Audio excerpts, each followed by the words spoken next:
करीब 2 साल तक चले खूनी संघर्ष के बाद गाजा में अब शांति की नई शुरुआत दिख रही है।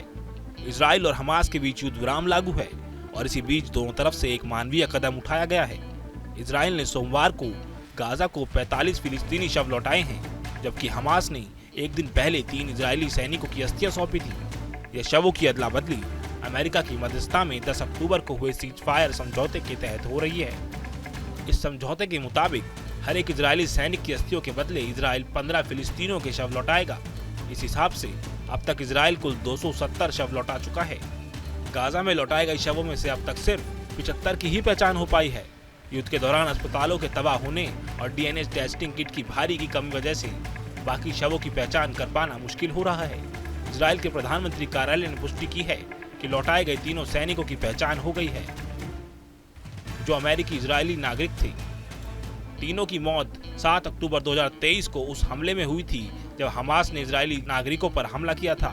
उस हमले में करीब 1200 लोग मारे गए थे और 251 को बंधक बना लिया गया था।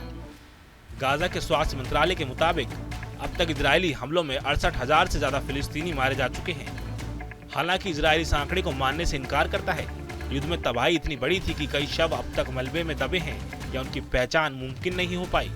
युद्ध विराम के बाद से हमास अब तक 20 बंधकों के शव लौटा चुका है, जबकि 8 अभी भी बाकी हैं। वहीं पहले हमास ने आखिरी 20 जीवित बंधकों को रिहा किया था। इसके बदले इजराइल ने करीब 2000 फिलिस्तीनी कैदियों को रिहा किया। इनमें से 250 ऐसे थे जिन्हें इजराइल पर हुए हमले में सजा मिली थी। शवों की पहचान और लापता लोगों की खोज के लिए मिस्र ने अपने विशेषज्ञों की एक टीम गाजा भेजी है।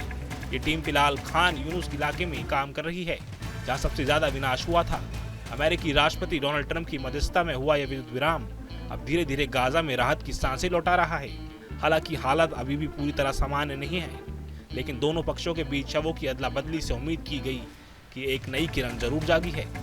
करीब 2 साल से मौत और मलबे में साए में जी रहे लोग अब एक बार फिर से शांति और स्थिरता की उम्मीद करने लगे हैं। शायद यह वही पलटाव है जो दिखाता है युद्ध चाहे कितना भी लंबा क्यों ना हो, अंत में इंसानियत ही जीतती है। Bureau report, news nation.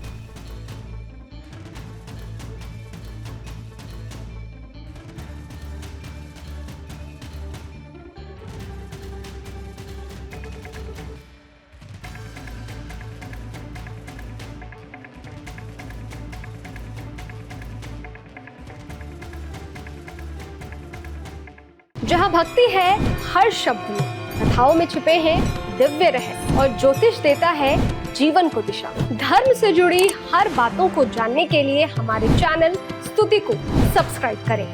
Channel पर जाने के लिए इस लिंक पर क्लिक करें।